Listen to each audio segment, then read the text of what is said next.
Yeah, I'm glad that video showed both of these quarterbacks running the football, right? They both run the football, but they do it in two different ways. Lamar is more of a scrambler, read option guy. Cam Newton is more of a design quarterback run type of a guy. So when you blitz these guys, when you blitz Lamar Jackson, he can get away from it. That's why you play zone.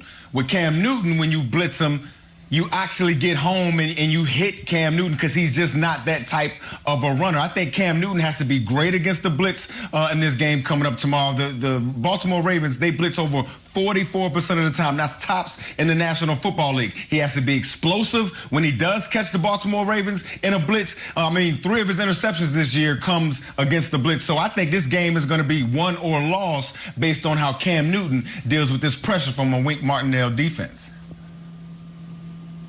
Think about how different our conversations are from the first 2 weeks of the season with Cam Newton and the Patriots. So much has changed. In fact, Cam Newton hasn't thrown a touchdown since September. But what they have been doing, the Patriots, is turning over the ball. They have 15 of them, and they've only faced one top 10 defense so far this season. That was the Niners. In that game, Cam Newton threw 3 interceptions, and now facing the Ravens, who are one of the top teams in takeaways, they could feast. This could become a huge problem, especially in the rain in Foxborough. So I'm really curious to see how this one is going to go down. And hey, have you heard, guys? Because if not, this is going to shock you.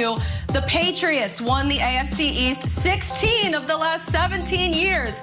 I'm going to go out on a limb and say that's not going to happen this season. So probably reaching the end of the road. Buffalo leads the way here, 7-2, despite their modest point differential. The Bills looking to build their lead in the division tomorrow when Josh Allen meets up with Kyler Murray in another must-watch affair.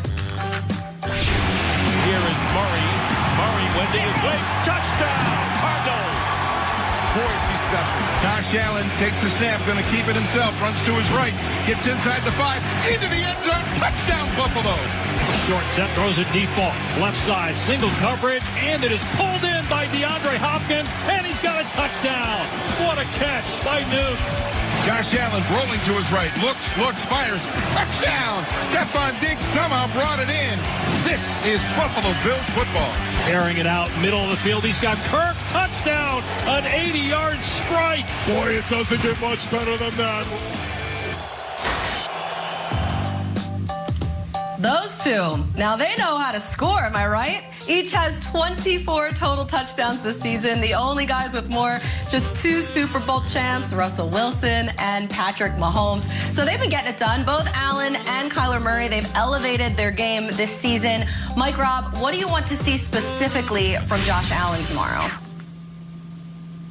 I want to see Josh Allen continue to be calm in the pocket. I mean, I talked about a few weeks ago him being erratic in the pocket, leaving the pocket early before the offensive lineman really knew where he would be.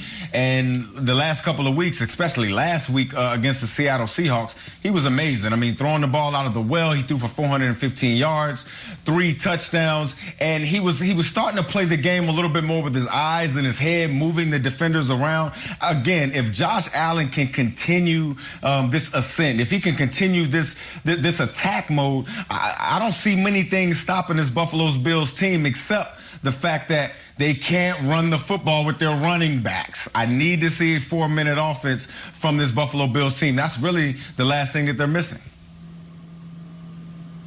That's true. For me, I love a revenge angle, and we got 2 in this game, 1 on each team. John Brown, he's coming off his a career best game for him, and I'm wondering if he's going to have a little extra motivation there in Arizona because we'll have Patrick Peterson most likely matched up there on Stephon Diggs, so Drake Kirkpatrick could be the guy that John Brown draws here. Now, Drake Kirkpatrick is questionable. This could mean some opportunities, possibly some more opportunities here for John Brown. And then on the other side, you have Jordan Phillips, who signed that big contract in Arizona. He hasn't put up the same kind of numbers that he did in Buffalo, but maybe, potentially, he'll be able to find a little extra spark or something playing his old team. And now Arizona's got to defend this offense that is an explosive offense that has a lot of weapons. And so I'm looking for a key on that side of the ball. To me, it's Isaiah Simmons, the 8th overall pick, who played only 5 snaps against the Seahawks a couple of weeks ago, one of which was an interception when he dropped underneath a ball from Russell Wilson to Tyler Lockett in the slot. And that wound up setting up the game-winning field goal in overtime. He might have to do a little bit of that against Buffalo as they bring, not Vic Beasley, Cole Beasley across the field. I'm struggling with names. Cole Beasley across the field, and somebody's got to jump up underneath and cover a lot of those routes that are going over the middle of the field. I think Isaiah Simmons, who Vance Joseph, the defensive coordinator, said came back from the bye week, a different person, hadn't seen a ton of the field early in the season. I think he's going to see much more down the stretch here. Yeah, and they have to do a good job of putting Isaiah Simmons in position to make plays. Prior to the draft, I thought this kid would be a stud. Hadn't quite seen that so far this season. But for me, it's DeAndre Hopkins. D-Hop is a elite receiver, and to only be targeted 3 times in the course of a game, and a game that your quarterback had great success. You saw Kyler Murray 21 for 26, over 280 yards, 3 touchdowns, 100 yards on the ground, another touchdown. He can't do it by himself, especially against this Buffalo defense. Kyler Murray cannot do it by himself. He needs to get DeAndre Hopkins the football. And because Kyler Murray is so elusive, I don't see Buffalo being able to double team DeAndre Hopkins. So he's going to have some one-on-ones with trade day. And so I'm looking forward to watching D-Hop get off the snide, only 3 targets, 3 catches. He needs at least 10.